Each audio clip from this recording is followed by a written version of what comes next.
Bismillahirrahmanirrahim. Alhamdulillahilladzi khalaqal mauta wal hayata liyabluwakum ayyukum ahsanu amala wa huwal azizul ghafur. Ashhadu an la ilaha illallah wa ashhadu anna Muhammadan abduhu wa rasuluh. Wa nusalli wa nusallim ala sayyidina Muhammadin wa ala alihi wa sahbihi ajma'in. Radina billahi rabba wa bil islami dina wa bi Muhammadin nabiyyan wa rasulah.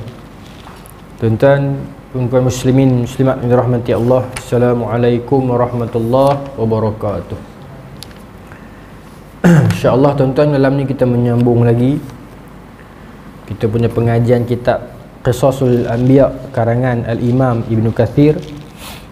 Kita menyambung sirah Nabi Allah Ibrahim AS. Kita berhenti bulan lepas pada pertemuan Ibrahim dan juga Raja Namrud, kemudian apa yang telah berlaku antara keduanya.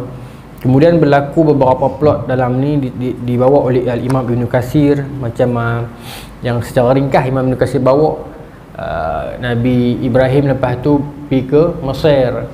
Masa tu di Mesir, Raja Mesir suka kepada perempuan-perempuan yang segak, dan dia suka, dahlah segak, dia suka pula yang ada cabaran, misalnya macam bini orang dan sebagainya. Maka masa tu Allah menyelamatkan Sarah daripada godaan ataupun daripada ancaman Raja Mesir. Kemudian Raja Mesir insaf lah, takut, kemudian dia menghadiahkan Hajar kepada Sarah. Itu cerita dia. Kemudian Hajar ni jadi hamba kepada Sarah lah. Kemudian dia bermain satu bab yang sangat ringkas. Bila mana Sarah tak dapat memberi anak, maka Sarah menghibahkan, dalam dia tulis menghibahkan Hajar kepada Nabi Ibrahim agar berlaku hubungan. Di sini sebut bersenggama, berlakulah hubungan lah, sampai dapatlah anak nama Nabi Ismail. Kemudian Siti Sarah berasa cemburu sikit, maka dibawalah Nabi Ibrahim itu, bawalah Siti Hajar dan Ismail ke lembah. Itu yang berhenti setakat tu. Kita nak mula balik malam ni muka surat 198, bab yang baru, bab yang ke-20. Nabi Ibrahim AS berhijrah ke Mekah bersama Ismail dan Hajar serta kisah pembinaan Baitullah. Nabi Ibrahim berhijrah ke Mekah bersama Nabi Ismail dan Siti Hajar. Kita dah sebut Siti Hajar. Hajar lah, Siti tu singkatan pada Sayyidati, kan? Sebab tu kita sebut Siti Khadijah, Siti Aisyah, tak sebut pun tak apalah. Tapi macam kita sebut Sayyidina Umar, sebab kadang orang tanya, mai mana Siti ni? Saya pun duk cari juga mai mana, kan? Mungkin orang kita dia bersantun terhadap para ibu-ibu orang Islam, Baik, bukan kita menambah nama, tidak, tapi kehormatan itu. Bahkan perbincangan tentang menambahkan Sayyidina di dalam tahiyat akhir pada Sayyidina Muhammad dan Sayyidina Ibrahim itu juga khilaf dalam kalangan ulama. Ada yang kata tak boleh, ada yang kata boleh. Baik, kita mula. Imam Bukhari berkata, kuat ni, bahawa Abdullah bin Muhammad bin Abu Bakar bin Syaibah berkata dari Abdul Razak ni, dia tok guru Imam Syafi'i di Yaman, silap saya. Abdul Razak As-San'ani, memberitahu kami dari Muammar bin Rashid, tak silap saya, dia anak murid Imam Abu Hanifah. Memberitahu kami dari Ayub As-Sakhtayani dari Qusair bin Abdul Muttalib bin Al-Muttalib bin Abi Wada'ah, yang masing-masing dari keduanya saling menambah. Dari Sa'id bin Jubair dari Ibnu Abbas, dia berkata, wanita yang pertama sekali memakai rok, jenis pakaian wanita. Rok ni pakaian luar wanita. Orang panggil jalabah ke pakaian luar wanita tu. Jubah dia kemudian ada luar tu, kan? Sebab perempuan ni memang dia pakai, kalau ikut betul-betul dia ada baju kurung dia, kemudian dia ada jaket luar ni pula. Dan yang keluar tu dia labuh sikit. Jadi wanita yang pertama yang memakai rok ni ialah ibu Ismail, yakni Hajar. Dia membuatnya panjang terjuntai ke tanah. Kenapa? supaya dapat menutup jejak kakinya sehingga tidak diketahui oleh Sarah. Mana masa dibawa pergi ke Mekah itu, ke padang, masa tu padang pasir, tak ada apa lagi, kalau kosong. Maka nak tutup jejak langkah tu, dia pakai jubah labuh tu agar dapat sapu tapak kaki dia. Baik. Kemudian Ibrahim membawa Hajar dan putranya, yakni Ismail. Maksudnya Nabi Ismail kecil lagi, baby, menyusu lagi, menuju ke Mekah yang ketika itu Hajar dalam keadaan Ismail itu sedang menyusu. Lalu Ibrahim menempatkan kedua-duanya di Al-Bait, di sebelah pokok besar di atas Zamzam. Pada waktu itu di Mekah tidak ada seorang pun dan tidak pula ada air. Ibrahim meninggalkan kedua-duanya di sana dan meletakkan di sisi mereka geribah. Geribah ni bahasa Arab ni, bekas yang lah, yang di dalamnya terdapat kurma dan bekas yang berisi air. Baik. Kemudian Ibrahim berangkat hendak pergi. Yang ni semua tuan-tuan tahu ni, kita baca sikit kemudian kita nak urai sikit ni. Kemudian Ibrahim hendak berangkat pergi. Masa ni Siti Hajar dan Nabi Ismail memang tak tahu apalah baby, tapi Siti Hajar dia clueless. Nabi Ibrahim bawa dia mesin nak buat apa, mungkin nak pergi mana-mana ke apa, tapi sampai dekat satu medan yang kosong, kering kontang, tak ada pokok, tak ada tumbuhan, tak ada haiwan, tak ada ayak ni, tiba-tiba dia berhenti di situ, ditinggalkan di situ, dia letak satu butir ayak dan bekas kurma sikit. Kemudian Nabi Ibrahim siap-siap nak berlalu, nak tinggalkan dia. Masa tu baru dia rasa macam, pasal apa ni? Masa tu maka bertanyalah seraya berkata, wahai Ibrahim, ke mana engkau hendak pergi? Apakah engkau akan meninggalkan kami sementara di lembah ini tidak terdapat seorang pun manusia dan tidak pula ada makanan apapun? Tuan-tuan, yang keimanan yang cukup kuat. Tak ada apa tuan-tuan. Kita ada anak kecil di rumah, umur 7-8 bulan, tinggal sat berfikir dah. Padahal ada makanan di rumah, ada peti air, ada apa, tapi fikir dah. Macam mana Nabi Ibrahim nak tinggalkan satu orang anak yang kecil yang masa tu tak ada apa, teduhan, tak ada makanan, tak ada air, tak ada selimut, tak ada, nak tinggalkan isteri yang masih lemah, anak yang masih kecil di lembah yang tidak ada sesiapa pun. Dan masa dia nak berlalu tu, isteri dia duk tanya, abang nak pergi mana ni? Awak nak tinggal kami kat sini ni, tak ada siapa ni bang ni. Macam itulah terjemah bahasa kita ni. Perkataan yang demikian itu diucapkan oleh Hajar berkali-kali. Tanya berdesak kan, pasal apa bang nak pergi mana ni? Awak pun nak tinggal kami ni. Mungkin Siti Hajar duk ingat, mungkinlah ingat, mungkin sebab nak jaga Siti Sarah punya perasaan dan sebagainya, tapi takkan nak tinggal di sini. Dia duk rasa begitu peringkat awalnya. Namun Ibrahim tidak menoleh dan tidak pula menjawab. Ibrahim tak kata apa. Orang putih kata speechless, ataupun no words to say, tak ada ayat apa nak cakap. Ni sifat orang lelaki tak banyak perkataan. Dan orang buat bandingan dalam satu hari, nisbah lelaki dengan perempuan, satu dengan apa tu, tak ingat saya, 76 ke perkataan, nisbah ratio perkataan lelaki dan perkataan perempuan sehari. Tu beza. Lelaki dia tak banyak cakap, tapi lelaki akan banyak cakap bila duduk ramai-ramai dengan kawan-kawan di kedai kopi, dia banyak cakap. Lelaki akan banyak cakap kalau pasal politik, dia banyak cakap.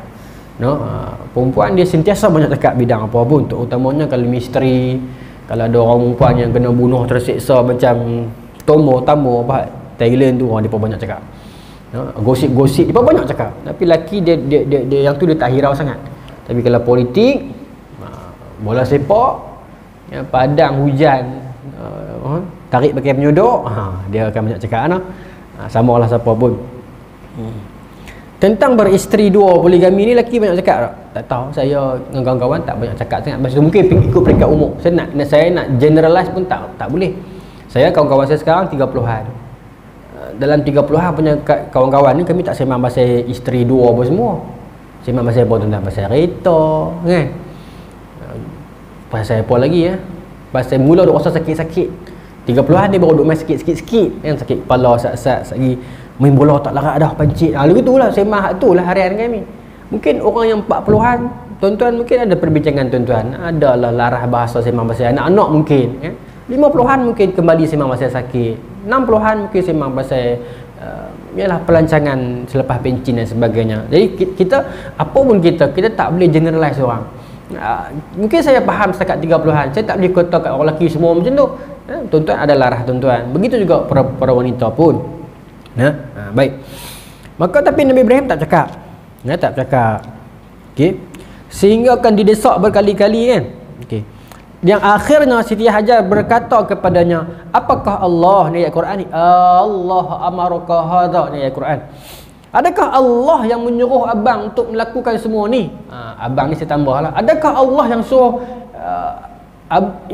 engkau buat yang ni? Buat ni, tinggal kami ni. Maka Nabi Ibrahim menjawab, ya. Simple. Naam. Naam berpelan. Setelah mendapat jawapan itu dari suaminya, hati Hajar terasa lega seraya berkata, kalau begitu, if that so, kami tidak akan sia-siakan. Kalau begitu bahasa Arab kita kata idzan. Kita boleh guna hari-hari di sekolah, di tempat kerja. Idzan. Idzan ni so. Idzan so idzan. Kalau begitu kami tidak akan disia-siakan. Pilah abang nak pergi mana pun pilah. Kalau Allah yang suruh, Allah tidak akan sia-siakan kami. Letaklah kami di penjuru dunia yang mana pun, dalam lautan yang paling dalam pun, dalam langit yang paling tinggi pun, kalau itu ialah arahan daripada Allah, Allah sekali-kali tidak akan mensia-siakan para hamba-Nya. Ini ketawakalan yang begitu besar yang ditunjukkan oleh Hajar kepada kita. Asalkan Allah suruh, biarpun benda itu tidak ada hikmah, biarpun selalunya ada hikmah. Sebab kita dah belajar Islam dulu kan, hikmah pelaksanaan haji, hikmah solat, hikmah apa kan. Biarpun sesuatu itu kita tak temui hikmahnya, asalkan benar dia dari Allah, sami'na wa ata'na, pasti Allah tidak akan mensia-siakan apa sahaja. Sakit kita, apa pun kita, kalau ia dari Allah, terimalah, bukan saja dengan redha tetapi dengan syukur kepada Allah. Sebab Allah tak pernah sia-siakan hamba-Nya. Mungkin Allah nak jadikan kesedihan kita itu sebagai penawar kita di akhirat. Mungkin Allah nak jadikan keberatan fikiran kita sekarang ini sebagai keringanan kita di padang mahsyar. Allah Maha mengetahuinya. Bersangka baik, mendahulukan sangka baik kepada Allah Subhanahu wa taala. Tawakal yang begitu besar yang ditunjukkan oleh Siti Hajar. Kalau kita di tempat Siti Hajar, kita nak kata, lah aku ni bini Nabi. Dah lah bini Nabi, masa ni kekasih Allah ni, takkan tak boleh kau tim sikit. Kalau nak tinggal pun tinggallah di homestay kan. Ni tinggal di bedah padang pasir, tetapi Allah Maha mengetahui. Dan Siti Hajar fikir tak ada masalah. Makanan tak ada apa pun tak apa. Dan adakah orang talis akan argue lah, adakah Nabi Ibrahim tidak ada perasaan? Adakah begini umat sifat seorang Nabi? Tapi tak pernah kata, saya tak pernah jumpa dalam tulisan orientalis. Tapi mungkinlah ke depan atheist ke geng-geng liberal ke duk petikai kan. Adakah Nabi Ibrahim tidak ada perasaan? Kalau betul lah menuruti perintah Allah pun takkan sampai taruh tu. Tak boleh ke minta kurang? Tak boleh ke minta kan? Tak ada kan Nabi Ibrahim sampai tidak ada perasaan? Ada baby yang kecil, ada isteri yang lemah, tinggal di tengah-tengah lembah. Nabi Ibrahim tak rasa apa ke, tak cakap apa, tinggal macam tu saja. Sambungan. Selanjutnya Ibrahim terus pergi. Dia terus happy. Sehingga ketika sampai di Thaniyah, di mana ramai orang tidak boleh melihatnya, Ibrahim pun tinggal, tak kata apa ni. Sampai agak-agak Siti Hajar pun tak nampak dah, Nabi Ismail pun tak perasan dah, orang pun tak ada. Dia duduk di tepi di lembah Thaniyah itu, mengalir air mata dia. Apa maknanya tuan? Inilah sikap ayah, inilah perangai orang jantan. Dia ada, bukan saya tak katakan benda ni ego tau. Saya kata benda ni adalah kelakian. Dia tak tunjuk kesedihan dia, dia tak tunjuk marah dia, kadang-kadang marah, kadang tunjuk, tapi kadang-kadang dia tak tunjuk kekecewaan dia tak tunjuk kerinduan dia tak tunjuk kasih, dia tak habaq sayang dia tunjuk.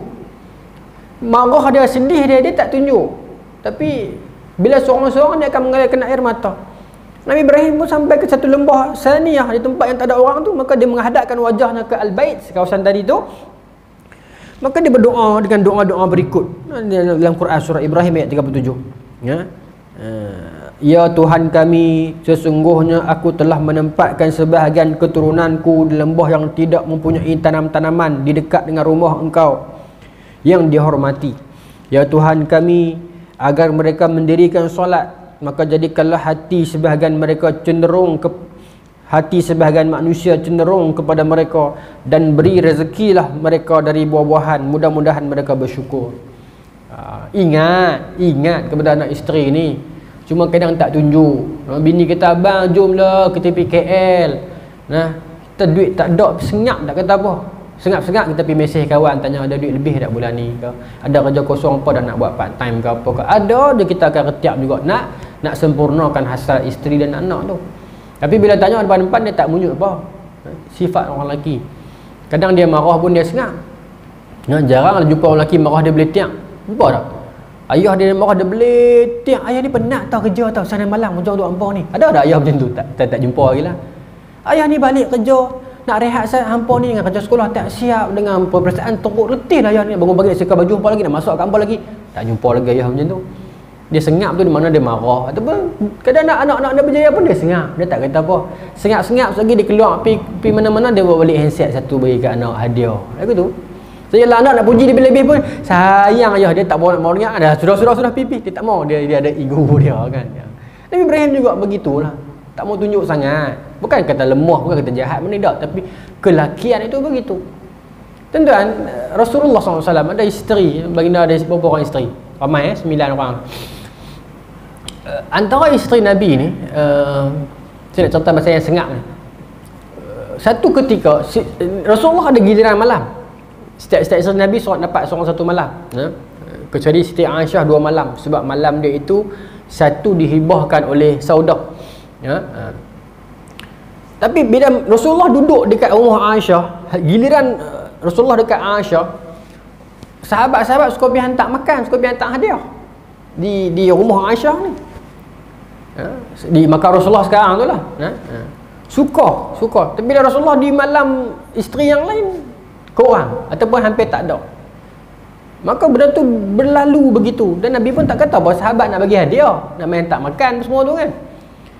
Tetapi isteri-isteri lain ni pun berasa hati. Berasa apa Aisyah seorang ni kan. Maka mereka pun dalam ramai-ramai tu mereka panggil apa nama ni, Ummu Salamah. Ummu Salamah ni isteri Nabi juga, tapi antara yang matang lah, berusia dah. Kok pergi selotok dengan Rasulullah. Apa ni rumah Aisyah seorang kita pun bini juga kan. Abang soalan Nabi abang kat para sahabat yang lain, kalau nak main bagi apa-apa pun tu salah tupu rumah Aisyah seorang, kita pun isteri juga kan. Maka tu tahu Ummu Salamah pergi jumpa Rasulullah. Ya abang, ya Rasulullah, saya okey. Bukan kata Siti Ummu Salamah nak bela diri dia seorang tak, tapi dia memang okey. Ummu Salamah ni, para ibu, para kakak, Ummu Salamah ni isteri yang tidak ada rasa cemburu. Waktu Ummu Salamah, lepas tu dia berhantar dah. Weh biar betul Ustaz. Ya, Allah menghilangkan cemburu dia. Sebab apa? Sebab sebelumnya dia sangat cemburu. Dia hampir menolak pindangan Rasulullah. Sebab dia kata, aku tak boleh poligami, aku cemburu kuat. Ummu Salamah ni, maka ada 3 alasan dia tolak. Dia hampir menolak lah pindangan Nabi dia, tapi dia tak tolak. Sebab saya cerita pasal dia lagi, saya nak perbihan ni dulu. Maka Ummu Salamah jumpa Nabi, ya Rasulullah macam mana ni, dia adik-adik ni lah minta kalau boleh abang kat pada sahabat nak main-main tu sekira rumah Aisyah lah, rumah siapa pun nak main bagi hadiah ke main bagi apa pun main lah. Nabi sengak tuan-tuan, Nabi tak kata apa. Azan nak kata sengak kan. Lepas tu dia pun tanya Ummu Salamah, kok abang lagi kat Nabi? Abang lah. Nabi kata apa? Nabi tak kata apa pula. Kok abang lain? Main minggu seterusnya, main giliran Ummu Salamah ni. Sekali lagi Ummu Salamah tanya Nabi. Pun Nabi sengak. Nabi tak marah, Nabi tak apa, Nabi sengak. Lah tak boleh pi dah, sengap juga. Ummu Salamah kata, aku dah habis retiak dah 2 kali dah, sudahlah. Dia suruh aku pasal aku okey je, tapi bagi rumah Aisyah kau guna aku tak apa, asalkan aku isteri Nabi cukup. Maka para isteri Rasulullah yang lain ni pergi jumpa siapa tuan? Tuan gagak. Pergi jumpa Fatimah. Anak Nabi yang Fatimah kan. Pergi jumpa Fatimah, kata Fatimah, abang kat ayah Ustaz. Tuan-tuan, innama ana basyarum mislukum. Nabi pun manusia juga. Ada kekeluargaan. Kita bacalah salah Nabi, kekeluargaan Nabi ni seronok naknya tuan-tuan, kehidupan Nabi ni. Maka suruh Fatimah abang kat Rasulullah. Maka Fatimah pun pergi abang. Fatimah pergi abang. Ayah, Awak ayah duduk pergi rumah apa nama ni, awak hadiah ni para sahabat duduk bagi rumah Aisyah seorang, tengok ayah duduk rumah Aisyah Rasulullah kan, panggil Rasulullah. Mak-mak yang lain pun ada hak isteri juga, ni bukan soal hak, ini soal hak tu hak orang yang bagi kan, nak bagi rumah siapa apa kan. Tak boleh ke abang sat dekat para sahabat yang lain kan. Maka Nabi kata kepada Siti Fatimah, adakah kamu cinta kepada ayah kamu wahai Fatimah? Ya, hal anti tuhibbina abiki, adakah kau cinta ayah kamu?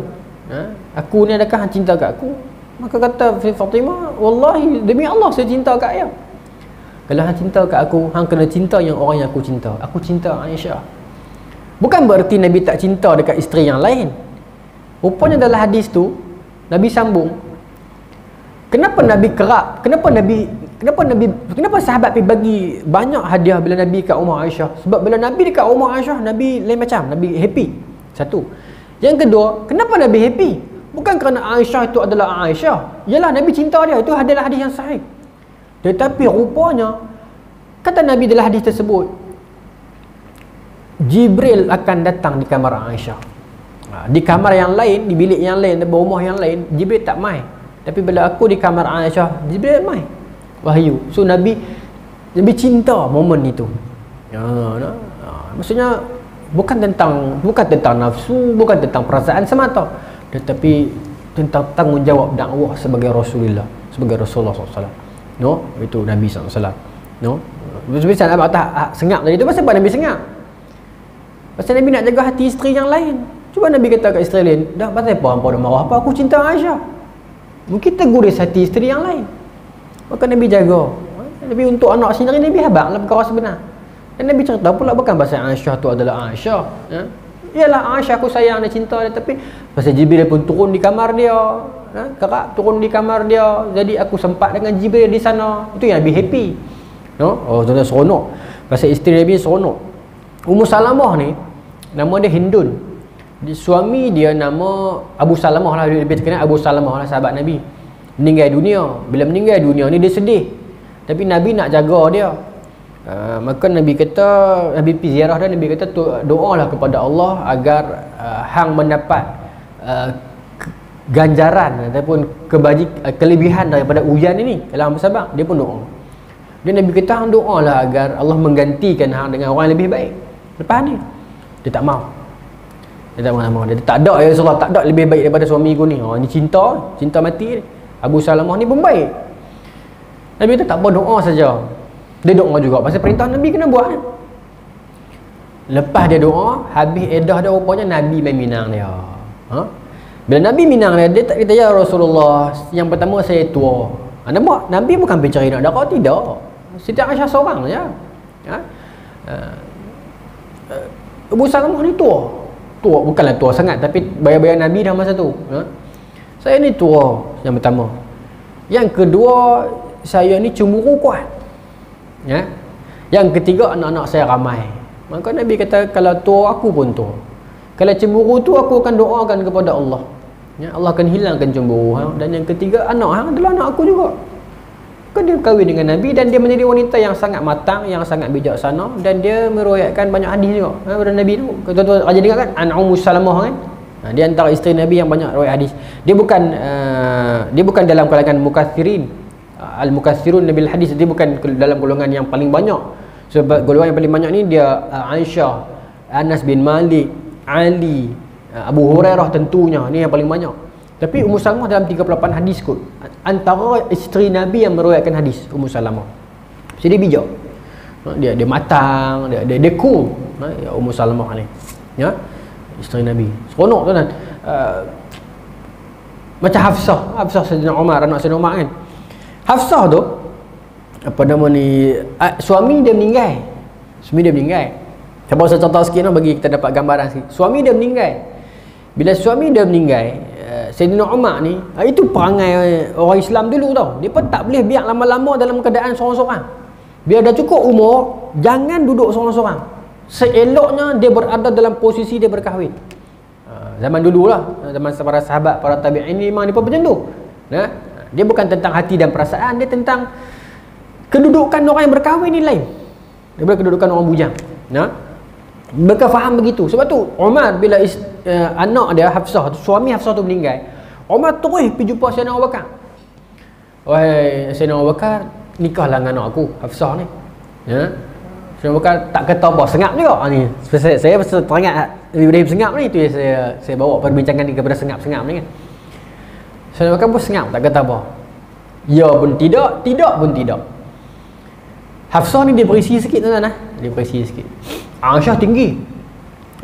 Safiyah binti Huyai Al-Akhtab rendah. Segak tapi rendah. Baik, Hafsah. Maka bila Abu Bakar tak kata apa, Umar pun segan lah. Dia pun pergi jumpa Sayyidina Osman. Osman, kahwin dengan anak aku ni. Laki dia baru lepas meninggal. Bukan kita tak sensitif, tapi ya macam saya kata tadi, dia pun faham macam mana keperluan untuk berada dalam situasi status orang yang berumah tangga lain. Maka Osman pun tak kata apa sengak. Bila dua-dua orang sengak, Umar pun mula pergi mengadu pergi mengadu kat Rasulullah. Ya Rasulullah, macam mana ni anak saya ni menantu meninggal. Saya pergi abang kat Abu Bakar tak mau. Pergi sengap tak kata apa. Pergi abang kat Osman pun belutiknya. Belutik lah kot bahasa kita lah ni kan. Seronok kan bila kita baca hadis tu, kita rasa sahabat-sahabat ni hebat lah dia pun. Dia nak cepat-cepat bagi anak dia dalam jangan lama-lama dalam keadaan bujang. Maka tuan-tuan, Nabi pujuk Umar, tuan-tuan. Nabi kata, wahai Umar, tenang, anak hang akan kahwin dengan orang yang lebih baik daripada Abu Bakar, dan Osman akan kahwin dengan orang yang lebih baik daripada anak hang. Anak dia Hafsah tu lah. Tak berapa lama lepas tu tuan-tuan, lepas habis iddah semua, siapa kahwin dengan Hafsah? Rasulullah. Yang lebih baik pada Abu Bakar, Rasulullah. Tak ada lain. Dan siapa yang kahwin dengan Osman? Yang lebih baik daripada Hafsah? Ruqayyah, anak Nabi. Anak Nabi seorang ini Ruqayyah. Sayyidina Osman kahwin dengan dua orang apa nama ni, puteri Rasulullah. Masa tu digelar Zunnurain. So, yang awal dia kahwin dengan Ruqayyah. Meriah majlis depa, meriah. Ruqayyah ni anak Nabi. Maka betul lah baik daripada Hafsah. Itu cerita dia. Safiyah ni, Safiyah isteri Nabi yang lain. Soal lagi nama Safiyah. Safiyah yang mak Zubair bin Al-Awwam tu mak saudara Nabi. Safiyah yang mak saudara Nabi tu, dia satu mak satu pak dengan Sayyidina Hamzah. Tuan-tuan, anak dia nama Zubair bin Al-Awwam. Safiyah ni umur dah panjang sampai zaman Umar baru dia meninggal. Dia yang cengih yang kita bincang dulu tu. Dia cengih dengan anak ni. Dia memang tegah. Dia mak yang sampai dia pukul anak ni. Dia tegah. Safiyah ni mak saudara Nabi. Mak Zubair bin Al-Awwam. Jadi Zubair dengan Nabi sepupu. Zubair nikah dengan Asma' bin Abu Bakar, dapat anak Abdullah bin Zubair. Tu kita bincang nantilah. Tapi nak bagi tahu, Safiyah ada seorang mak saudara Nabi. Tapi ni Safiyah ni yang kita bincang sekarang ni, isteri Nabi salah seorang nama Safiyah ni, anak pemuka Yahudi, Huyai bin Al-Akhtab, Bani Nadir. Safiyah ni pernah kena kutuk, pernah kena kata dengan orang Islam keliling ni, kata kat dia pasal pak dia Yahudi. Maka disedih, maka Nabi kata kat dia, lepas ni kalau orang kata kat pak hang kata pak aku Ibrahim. Nabi Ibrahim lah. Kan? Tak apa. Safiyah ni memang segak. Safiyah ni segak. Aisyah cemburu dengan Safiyah ni. Pernah satu hari Nabi balik rumah Aisyah. Aisyah mungkin nak ambil perhatian Nabi. Aisyah kata, Rasulullah, Safiyah tu segak pergi dia. Buat lagi tu. Tak sebut dengan mulut tapi buat gaya. Nak buat rendah-rendah. Kan? Tuan, perempuan begitulah. Dia ada rasa cemburu. Segak-segak lah. Tapi dia rendah sikit. Dia buat gaya. Dia tunjuk gaya. Nabi marah kan? Walaupun Nabi sayang Aisyah, tapi tak betul. Nabi kata, ungkapan hang tu, ribah yang hang buat tu, kalau dilontarkan ke dalam laut, seluruh lautan akan busuk. Nabi kata, kau Aisyah tak buat lah. Aisyah tak buat lah. Safiyah, Juwairiyah seorang isteri Nabi kan. Juwairiyah tu Nabi menikah dengan dia, seluruh bani kaum Juwairiyah tu masuk Islam. Adakah Nabi menikah dengan semua orang? Tidak. Banyak tuan-tuan, kalau kita baca sirah, saya kebetulan saya duk baca benda ni seminggu dua ni, jadi saya share dengan tuan-tuan. Kebetulan bila cerita yang ni, abang bila Nabi Ibrahim pasal Nabi Ismail ni tuan-tuan banyak tahu. Saya tak maulah saya main baca saja, tak seronok. Tak jadi kuliah, dah jadi baca buku kan. Jadi tuan-tuan, banyak kita akan jumpa para sahabiah wanita ni jumpa Nabi, offer diri kat Nabi, ya Rasulullah kahwin dengan saya nak hibah diri saya untuk Rasulullah. Jadi saya isteri Nabi. Tuan-tuan, saya kalau saya perempuan, saya hidup zaman Nabi, saya pun nak. Tu ya. Tentulah suami kita Rasulullah, kasih Allah. Mudah-mudahan jadi syafaat kepada kita. Tak kata kat orang, betul tak? Tapi Nabi bukan begitu. Satu wanita dia minta, Nabi sengap. Tapi tak mau malukan dia. Pasal tengah majlis ni. Sampai last sekali seorang sahabat tak sebut nama dia, muda, bangkit, ya Rasulullah. Kalau Rasulullah tak mau, saya mau. Maka Nabi terus kata, hang ada apa di rumah? Saya tak ada apa, saya ada baju ni lah. Kalau kata saya bagi kat dia, saya tak ada apa. Maka Nabi kata, pergi balik rumah, hang cari cincin. Carilah apa-apa cincin, khatamun walau bil hadidi. Carilah cincin walaupun daripada besi. Pergi cari. Dia balik rumah, Nabi tunggu. Perempuan tu pun tunggu. Balik cari. Balik mai jumpa Nabi balik mai. Rasulullah tak ada apa-apa, saya apa pun tak ada ni. Barang naik kalau ni. Apa pun tak ada ni. Maka tuan-tuan, Nabi tengok, Nabi nak bagi kahwin juga. Maka Nabi kata, kam hafazta minal Quran, kam hafazta minal Quran. Berapa banyak dah hafal daripada Quran. Maka dia kata, hafaztu kaza wa kaza. Dia terang saya hafal sekian-sekian surah, sekian-sekian juzuk setakat yang ada masa tu lah, bukan habis lagi masa tu kan. Maka Nabi kata, uzawwijuka bima indaka minal Quran. Aku nikahkan hang dengan mas kahwin apa yang hafal daripada Quran, daripada hadis tu. Seorang wanita ni. Maksudnya Nabi tak terima wanita tu sebab Nabi bukan terima sebarkan. Nabi terima berdasarkan wahyu, kan? Bukan Nabi banyak tentang dakwah. Saudah tua dah sampai dia minta ke Nabi, ya Rasulullah jangan cerai saya tahu saya dah tua, sangat tua dah. Malam saya bagi dekat Aisyah sebab saya nak jadi isteri Nabi dunia dan akhirat. Maknanya hebatlah tuan-tuan. Itu kisah tentang keluarga Rasulullah. Saya nak abang kata, begitulah Nabi Ibrahim pun ada masa dia sengah. Bila berhadapan dengan isteri, biasalah sengah. Zainab isteri Nabi, ada dua Zainab, yang awal dan satu lagi. Yang satu lagi, yang seorang tu kita sebut sebagai Ummul Masakin. Orang yang paling baik dengan orang miskin, Zainab ni. Sampai Nabi kata isteri yang paling panjang tangan. Ada hadis dan kami kaji dulu. Nabi puji isteri dan Nabi kata yang paling panjang tangan. Para isteri Nabi ni gengeng madu ni pakai ukur tangan. Aku siapa panjang sekali. Padahal panjang tangan dalam maksud Nabi itu ialah yang paling banyak sedekah. Memang dia suka sedekah sampai dia gelar Ummul Masakin, mak pada orang miskin. Dia tak boleh tengok gelandangan, tak boleh tengok orang susah. Akan jamu makan, akan bagi makan, akan bantu orang miskin sungguh-sungguh. Zainab yang paling pemurah. Zainab. Anak Nabi pun ada nama Zainab kan? Balas kita sambung balik. InsyaAllah. Baik. Maka tuan-tuan, Nabi Ibrahim pun doa, agar anak-anak Quraisy ni dapat makan, dapat mendirikan solat dulu, mendirikan solat. Kemudian jadikanlah sebahagian hati manusia cenderung kepada mereka. Itu doa Nabi Ibrahim tu. Pasal tu Bani Jurhum nanti mai kat Nabi Ismail dekat Siti Hajar. Dia pun tak buat korang ajak, dia pun tak buat bukan-bukan. Dia pun minta izin elok. Kita akan bincang nanti sekali ni. Pasal Nabi Ibrahim minta. Kita pun boleh baca doa ni tuan-tuan, surah Ibrahim ayat 37. Anak kita Nabi mengaji di luar, baca doa ni. Mudah-mudahan orang tengok anak kita rasa belah, rasa kesian, tak gamak nak buat salah. Nak ragut beg dia tak jadi nak ragut kata. Anak kita pergi duduk asrama, orang nak buat tanah bukan-bukan pun tak berani nak buat, tak gamak nak buat. Orang jadi sayang. Allah buat manusia ni tuan-tuan unik. Anak orang kulit hitam di Afrika, kalau dia bayi sampai umur dia 3-4 tahun, biar wajah dia hitam beletik, orang tua-tua kata kan, biar rambut dia pusing punya teruk, ketok pusing punya teruk, siapa pun tengok dia akan kata comel. Betul tak? Itu Allah buat. Siapa pun tengok dia akan jatuh sayang pada budak ni. Walaupun dia anak orang Afrika yang rambut pusing-pusing, yang buruk boroi dengan hitam beletik, tapi kita tengok kita akan kata comel. Allah buat. Kita tengok budak-budak ni, Allah bagi satu benda pada budak-budak kecil ni, sayang tu, rasa sayang tu, siapa tengok dia jatuh sayang. Tak perlu tengok anak orang putih, tengok anak orang kulit hitam Afrika pun kita akan kata comel. Tu Allah buat. Maha adil Allah, maha kuasa Allah. Hebatlah Allah buat. Tengok anak-anak kecil baby, bukanlah baby setahun 2 tahun yang gemuk pun kita nampak comel, geram je cubit nak orang tahu kan. Kurus pun comel cara dia, gemuk pun comel cara dia. Semua budak kecil ni Allah jadikan kita tengok kita jatuh sayang. Sebab tu kalau orang gamak nak buat anak kecil ni kita heran. Kes bela ni selesai tak selesai? Tak selesai lagi. Tak tahu.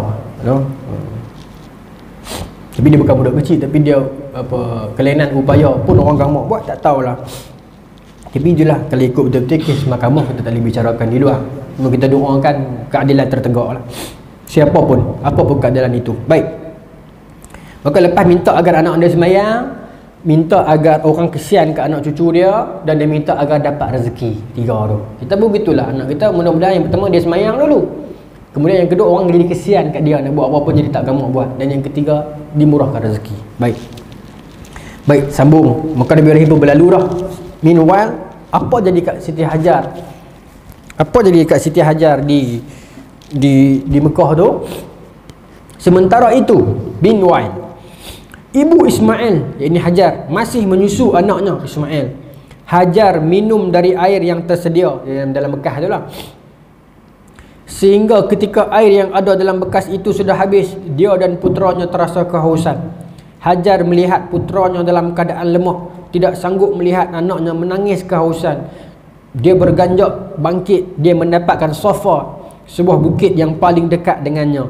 Dia berdiri di atas bukit itu, menghadap ke lembah sambil melihat-lihat kalau ada orang di sana, tetapi tidak terdapat seorang pun di sana. Kemudian dia turun kembali dari Safa, sehingga ketika sampai di tengah-tengah lembah, Hajar melihat bahagian di bawah bajunya, terus berusaha keras sehingga dia berjaya melewati lembah, lalu mendatangi Marwah. Dia berdiri di sana sambil melihat kalau ada orang di sana, namun dia tidak mendapatkan seorang pun di sana. Dia melakukan perkara tersebut, yakni mundar-mandir Safa dan Marwah sampai 7 kali. Yang ni tuan-tuan pun tahulah. Sampai Nabi bersabda, oleh sebab itu manusia mengerjakan sa'i dari antara Safa dan Marwah sebagaimana yang disyariatkan dalam pelaksanaan ibadah haji. Yang kita buat di umrah tu lah. Kita rasa macam tak ada apa sekarang, pasal dah masuk dalam masjid dah, siap ada kipas atas kepala kita, ada lampu hijau pula kan. Tak rasa apa-apa, tak rasa kan. Saya pergi nombor 23 pun berasa kan. 1, 2 main ke 4, 5 tu dia berasa nak tangkap kaki lah. Kalau kan pasal juga tu cara dah moden dah tu kan. Bagaimana Siti Hajar seorang-seorang dia, dalam bahasa kita kata Fata Morgana. Dia naik belah sini, dia nampak belah sana macam ada air. Fata Morgana kan. Betul yang kita nampak bila panas sangat, kita akan nampak macam ada air. Siapa yang kaki tengok kaprik dulu litar, dia akan nampak, dia tahu Fata Morgana ni macam mana. Nampak lagu berayak kan, lari di sana pula tak ada. Itu kata Fata Morgana tu yang Hijah buat lagu tu. Sudah menjadi lumrah. Lagu tu kan, tuan-tuan balik tengok lirik dia. Kita rasa macam ada, pipi tak ada. 7 kali.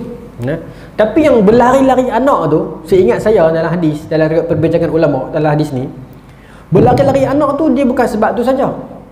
Ni berlari-lari anak tu. Kan kita ada garisan hijau kan, sekarang dia buat lampu hijau kan. Siapa yang pergi yang latest? Kan? Saya pergi 2013 lah ada lampu, sekarang lampu hijau gitu. Kita laju sikit kan. Betul tak? Kan? Yang tu dalam perbincangan dia pasal ada 2 sebab lah. Satu sebab yang ni, satu lagi sebab memang masa Nabi balik, masa nak buat kerja haji tu, kan Nabi balik nak buat kerja haji, masa Nabi di Madinah balik buat kerja haji tu, kan yang satu kena itibak, tunjuk masa. Satu lagi yang masa tu kena cergas, lari sikit, sebab nak bagi tahu dekat orang Mekah, kami ni orang Islam bukan lekeh. Sebab dalam fikiran orang Mekah, bumi Yastrib dulunya ialah bumi penyakit. Memang bumi penyakit pun. Bila Nabi masuk Madinah, Nabi doakan kesejahteraan Yastrib. Jadi bila orang Mekah duk pandang lekeh kat orang Islam, ada ke pindah pergi Yastrib, pindah pergi Australia ke mana hala. Ada tak pemikiran macam tu tuan-tuan? Ada. Kita pun ada tuan-tuan. Malah ni lawangan Bangladesh bola sepak. Berapa ramai orang pelekeh Bangladesh ni. Tadi baru viral di Facebook. Orang Malaysia kita ni pergi komen dekat Facebook FAM Bangladesh lah. Maki kata gelok kat orang Bangladesh ni, bau-bauan lah apa. Apalah orang Malaysia ni, kadang-kadang kita ni, kita masih duk rasa kita kelas atasan. Pasal tak orang Malaysia, Melayu khususnya ni, kita tak ada apa lah tuan-tuan. Dengan Filipina kita kalah, dengan Indonesia kita kalah, dengan Thailand kita kalah. HRV expander tu berapa lama dah kat Thailand, Indonesia, Malaysia tak masuk-masuk. Tapi kita masih, tuan-tuan minta maaf, saya kata ni salah. Kita rasa macam kita dok jadi macam kemah kita. Kita dok rasa macam kita ni Asian Tiger dulu. Lo kita kena tinggal dah. Tapi kita je dok perasaan kemah ni. Kita kena dalam bab nak merendahkan orang Bangladesh, nak merendahkan orang-orang yang ni kan. Allah kemahlah kita ni, sumpah kita ni bagus sangat. Kan? Kenapa nak jadi macam tu kan? Kita kadang-kadang saya perhati orang kita ni, dia ada satu sifat tu. Sifat dia rasa di kelas atasan. Tak perlulah kita jadi macam tu. Kadang-kadang yalah, kalau atas kapasiti dia main tempat kita, dia kerja dengan kita bos dia, tak apalah. Tapi kita jangan generalize semua bangsa dia tu rendah daripada kita. Tak boleh macam tu. Kan? Indonesia mungkin main kerja tempat kita, mungkin dia pekerja kita, tak apalah kita jadi bos dia. Tapi orang Indonesia di negara dia berapa ramai profesor, berapa ramai ulama. Tak boleh kita generalize. Orang Bangladesh pun cerdik pandai ramai tuan-tuan.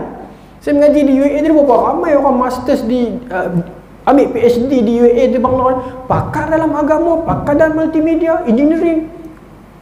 Ramai dia lepas tu dia pergi Unimap, dia buat engineering. Dia buat Unimap antara yang power. Ya, tapi kita masih lagi ditakut tu. Bila sebut Bangladesh ni kita rasa macam rasa macam kalau Bangladesh menang sekali tamparan hebat daripada kita. So kita rasa macam daripada ni rendah, daripada lelaki. Tu rasa saya tak betul itu, tapi masuk page tu. Tengok macam mana orang Melayu komen. Kata busuk, ketiak lah, bau bawang lah, apalah kan. Betul tadi kan dia share video orang Bangladesh tu main bola sepak dekat kampung dekat Malaysia ni. Kata macam-macam. Bayangkan kalau di tempat tu orang putih duk main bola sepak. Kita tak kata macam tu, kita akan puji kan. Apa beza dia? Kan? Ni ujian untuk kita tentang ujian bangsa ni, ujian tau. Ya, ujian yang besar. Kenapa Yahudi tak boleh terima Rasulullah? Pasal bangsa.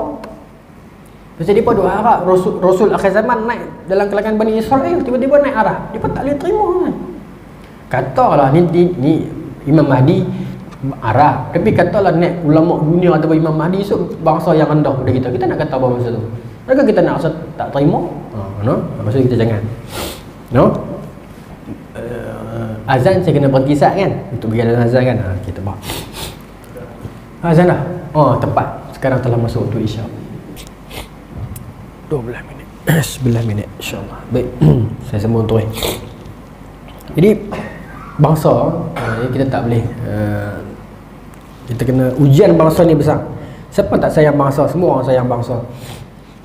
Tapi sayang kepada agama lebih besar. Abdul Malik bin Quraid meriwayatkan satu kisah ketika mana Abdul Malik bin Marwan pergi ke Masjidil Haram. Ini Khalifah Umayyah. Dia masuk Masjidil Haram. Sebenarnya cerita dah saya tak ingat di surau ni ke di tempat lain, tapi ringkas ya. Dia masuk Masjidil Haram, dia nampak ada orang duk ngaji. Dia kata tu siapa dia, Tok Guru tu. Dia kata tu apa nama ni, Atok bin Rabah. Jalan sikit nampak orang duk kat tiang ni, duk mengajar. Tu siapa tu? Siapa Tok Guru tu? Tu Sa'id bin Jubair. Jalan sikit, tu siapa punya tu? Oh tu Maimun bin Mihran. Jalan lagi, tu siapa tu? Oh tu Makhul. Jalan tu siapa lagi? Tu Mujahid. Tok Guru yang mengajar di tiang ni. Orang Arab tak ada. Banyak orang Parsi. Terus dia balik pergi Dewan Perniagaan Melayu macam tu lah. Ada Dewan Perniagaan Arab, dia panggil semua ketua-ketua ayah-ayah Arab ni. Dia kata apa buat?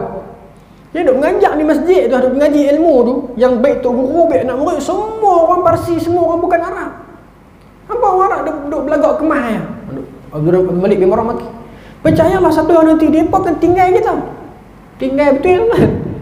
Ibnu Khaldun datang kemudian. Ibnu Khaldun bukan tabi'in. Dia datang kemudian. Dia tulis dalam muqaddimah. Dalam kitab muqaddimah Ibnu Khaldun, dia kata zaman dia ni dia parti semua ulama dunia, 95% ulama Islam bidang aqliyah ataupun bidang syariah, majoriti bukan Arab. Dia kata, di mana orang Arab? Duk menabik dada orang. Apa yang ditinggalkan? Kita duk sebut nama Al-Ghazali, Imam Bukhari, Imam Nasai, Imam Abu Hanifah. Bukan Arab semua tu tuan. Rama Hurmuzi, semua tu bukan Arab belakang. Ya? Ibnu Majah, semua tu bukan Arab belakang. Al-Biruni, Al-Qindi, Ibn Hayyan, nama macam Arab. Macam saya Ibnu Rijal ni lagi 1000 tahun kalau tak kemak lagi orang kata Arab kan. Arab kulit hitam kan. Orang tak bisa tengok muka kan. Melayu. Begitu lah nama tu. No? Jadi ditinggalkan zaman. Jadi itu Abdul Rahman bin Quraid riwayat Imam Rama Hurmuzi sebut dalam Muhaddisul Fasil bain ar-rawi wal wa'i tentang kesedaran untuk mengaji ilmu. Baik, ada lagi 9 minit saya nak pergi terus. Minta maaf tuan. Bila kita kuliah pasal Nabi Ibrahim ni, saya tak boleh cerita daerah Ibrahim pasal satu yang tuan-tuan tahu. Yang kedua, saya akan menyalahkan diri saya bila tidak ada nilai tambah. Dan sekadar saya nak cerita Siti Hajar main Safa Marwah 7 kali, retuk kaki kena Zam-Zam, saya rasa semua orang tahu, tak payah kuliah pun, Jadi saya rasa bersalah. Saya rasa tak seronok kalau saya main macam tu. Jadi saya bukan tukang dakwah, saya tukang cerita. Tak mau kan. Walaupun setengah orang tak setuju di video nanti orang komen, dah Ibrahim sudahlah, tak usah merewang pun marah saya. Lebih fikir depa lah. Saya fikir cara saya ini lebih sesuai dan lebih amanah. Saya fikir begitu. Tapi kalau salah, nanti betulkan saya. Baik. Ketika mendekati Marwah, maka Safa Marwah sampai dekat Marwah, tiba-tiba Hajar mendengar satu suara, seakan satu suara mengatakan padanya, diamlah. Diamlah. Tiba-tiba bukan diamlah ni, dia terjemah diamlah. Saya ingat saya dalam bahasa Arab dia tak kata uskut, bukan. Nanti saya cek bila kita Arab tu. Dia tak kata diamlah, bukan. Cuma satu suara dalam keadaan yang menyebabkan dia diam. Seakan-akan ada satu suara suruh dia diam. Kita pernah ada situasi itu kan, tengah dengar nak sembang tiba-tiba diam. Kan? Kecil-kecil kita kata apa? Malaikat lalu kan. Kan? Lagu tu lah. Dia bukan satu suara yang berkata, "Hei, Hajar diam." Tak. Kalau kata lagu tu mungkin Hajar tak diam, kan? Tapi seakan-akan ada satu suara yang kata diam. So akan-akan begitu, maka dia pun terberhenti sah. Macam tu ibaratnya. Maksudnya mengkehendaki dirinya agar, poin dia di sini adalah agar Siti Hajar berhenti sah duk berlari ni. Fokus sah. Itu maksudnya. Lalu Hajar pun diam, menumpukan perhatian, pendengaran hingga dia mendengar juga. Maka dia berkata, "Aku telah mendengarmu." Dia kata, "Apakah engkau boleh berikan bantuan?" Ternyata dia bersama malaikat di suatu tempat yang akhirnya diberi nama Zam-Zam. Malaikat itu kemudian mengais tanah dengan tapak kakinya, atau ada yang mengatakan dengan sayapnya, hingga akhirnya keluarlah sumber air. Selanjutnya Hajar mengumpulkan sumber air dengan tangannya, lalu mengisi bekasnya dengan itu sebagai air minuman. Ibnu Abbas berkata bahawa Nabi SAW bersabda, "Semoga Allah mencurahkan rahmatnya kepada ibunya Ismail," yakni Hajar. "Seandainya ia tidak mencedok air Zam-Zam, nescaya dia hanya menjadi sumber air yang terbatas." Sebab masa malaikat keh dengan sayap tu, Siti Hajar kepung cedok dan ambil cedok. Nabi kata kalau Hajar tak buat begitu cepat-cepat, maka dia akan jadi ayat yang dia panggil one off lah, sekali keluar. Sebab ayat Zam-Zam ni nanti kita akan jumpa dengan ayat daripada Sayyidina Ali mauquf. Tapi Sayyidina Ali riwayat cerita pasal tok wan dia. Siapa tok wan Sayyidina Ali? Abdul Muttalib, yang dapat mimpi 4 malam pasal suruh korek balik ayat Zam-Zam tu kan. Ada orang tua mai kat dia bagi tahu, hang korek balik Taibah, Barrah, Madnuna, Zam-Zam 4 malam mai habaq. Tapi kita akan cerita bulan depan lah yang tu. Cuma saya nak bagi tahu, orang tua tu bagi tahu dekat Abdul Muttalib dalam mimpi, Zam-Zam itu ialah ayat yang tidak akan kering sampai kiamat dan tidak akan berkurang. Dalam persoalan berkurang ni pun menarik juga kalau orang sains kaji. Makna berkurang tu macam mana? Adakah bila kita dah makan, dah keluar dari najis, dia tersejat ke langit itu macam mana? Tak tahulah. Menarik juga kalau dikaji. Adakah dia akan rotate balik, dia akan masuk balik ke telaga Zam-Zam balik, yang portion of Zam-Zam itu? Kuasa Allah. Tak tahulah, saya bukan kata ya. Sebab dalam tu sebut tak berkurang. Adakah dia satu portion yang rotate ataupun dia memang senantiasa bertambah? Baik. Kemudian Hajar minum air Zam-Zam dan menyusu putranya. Kemudian malaikat berkata kepadanya, "Janganlah engkau takut disia-siakan, kerana di sini akan didirikan Baitullah oleh anak ini, yakni Ismail, bersama dengan bapaknya, yakni Ibrahim, dan sesungguhnya Allah tidak akan mensia-siakan keluarganya." Baik, kemudian dihurai. Al-Bait pada awalnya merupakan tanah yang tinggi di atas tanah, itu gundukan tanah. Seperti gundukan tanah yang diterpa banjir sehingga mengikis bahagian kanan dan kiri. Demikianlah keadaannya. Ibu Ismail terus berlanjutan tinggal di sana sehingga sekumpulan orang Jurhum atau sekumpulan pengunjung Al-Bait melewati suatu jalan. Tak apa, sama situ lagi. Dia cerita Al-Bait ni masa Nabi Ibrahim masa Siti Hajar duduk kat situ, Baitullah tu masa tu tak ada Kaabah, tapi dia adalah gundukan tanah. nanti Nabi Ibrahim dengan Nabi Ismail lah yang akan bawa naik Kaabah. Benar tu kita dah bincang, kalau tuan-tuan ingat, tapi mungkin dah lama sangat dah. Masa zaman Nabi Adam dulu, bukan zaman Nabi Adam, masa bab Nabi Adam dulu kita bincang tentang pembinaan Kaabah ni. Siapa bina? Nabi Adam kan Nabi Ibrahim.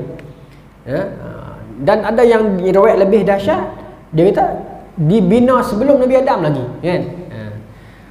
Yang lebih dalam istilah hadis kita kata jamak adalah Nabi Adam buat, tapi lepas tu banjir dan bina, dia runtuh, tapi tapak tu ada lagi. So Nabi Ibrahim bangunkan semula Al-Bait.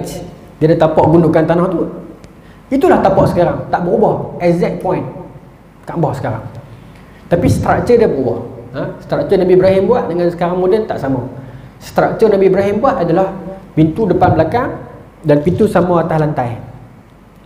Dan struktur itulah yang Abdullah bin Zubair buat balik. Abdullah bin Zubair sempat jadi khalifah sebenarnya.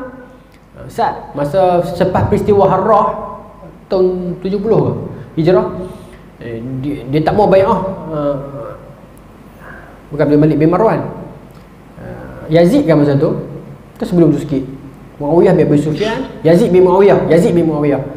Maka dia jadi khalifah Sa'ad. Masa dia jadi khalifah Sa'ad itulah dia perban Kaabah, dia penat balik ikut model Nabi Ibrahim. Lepas tu Hajjaj mai perban, Hajjaj buat balik model jahiliyah atau model orang Mekah yang sekarang ni lah.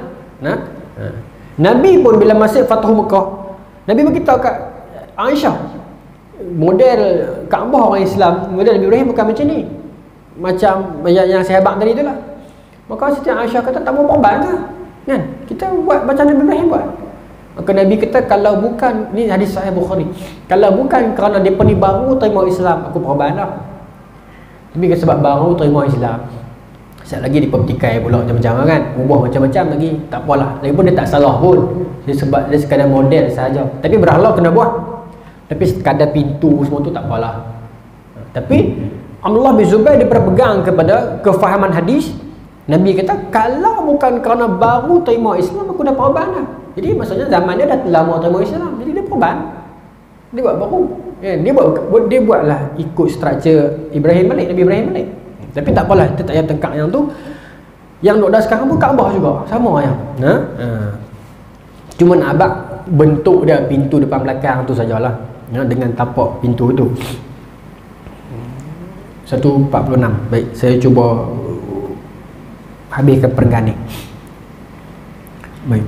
Maka Siti Hajar dan Ismail terus menerus tinggal di sana sehinggalah sekumpulan Bani Jurhum atau sekumpulan pengunjung Al-Bait melewati satu jalan daripada orang menjaga lalu ke Mekah. Selalu mereka lalu jalan tu tak ada siapa dan memang tak ada orang pun. Kemudian mereka turun ke lembah di Mekah dan melihat ada seekor burung berpusing-pusing di atas. Burung duk tawaf di atas lembah Zamzam atau Al-Bait itu. Melihat burung-burung itu, mereka berkata, burung-burung itu pasti mengitari air yang ada di bawahnya. Kita yakin bahawa di lembah ini tentu terdapat air. Dia duduk lalu dah situ, tak pernah ada air. Dan nak tahu ada air tak ada air di lembah tu, tengok burung. Sebab itu petua dia kan. Kalau burung ada di lembah tu, maknanya ada air kawasan sekitar. Kalau burung memang tak ada, tunggu tak ada burung, jangan duk tunggu lah, belum gerak lah, memang tak ada air di situ. Jadi dia kata selama ni tak pernah ada burung, tiba-tiba ada burung, mesti ada ayak. Maka dia hantar special brand lah, pergi tengok ada siapa. Saya ringkas cerita, bulan depan kita sambung ni. Sampai tengok ada satu orang perempuan, ibu dengan anak, Siti Hajar dan Ismail lah. Dia balik cerita kat dia punya ketua masa tu, orang-orang Bani Jurhum ni tak ada pendapatan lagi, nomad lagi, berpindah rendah, menjaga sana sini. Kita pun akan jadi begitu tuan-tuan. Kalau kita tak atasi masalah harga perumahan dan sebagainya ni, saya fikir lagi 40 tahun, 40 tahun, 20 tahun kalau belum kiamat, kita akan melahirkan generasi yang hanya menyewa tanpa ada aset sendiri. Tunggu dan lihat saja. Dan percayalah tuan-tuan sebagai penutup, satu hari nanti pemaju perumahan dia takkan, sekarang dia buat rumah, ada bilik dan dia bagi singki satu tin. One day dia akan buat rumah petak saja. Masuk rumah tu, hang buatlah bilik kat mana nak buat, kat mana nak reka. Dia akan sediakan petak saja. Kalau tuan-tuan masih hidup, kalau saya masih hidup, kita akan saksikan zaman itu nanti. Kalau kita tak berkeras terhadap sebahagian kapitalis yang ada sekarang. Saya Allah tuan-tuan. Wallahu ta'ala alam. Kita sambung bulan depan. Bani Jurhum tu jumpa Siti Hajar, apa dia nak kata, apa dia nak sembah. Nah, Allah Taala alam. Bismillahirrahmanirrahim. Allahumma razaqna fahman nabiyyin wa hifdhal mursalin wa ilhama malaikatil muqarrabin wa hdina firatil arifin bi rahmatika ya arhamar rahimin walhamdulillahirabbil alamin. Assalamualaikum warahmatullahi wabarakatuh.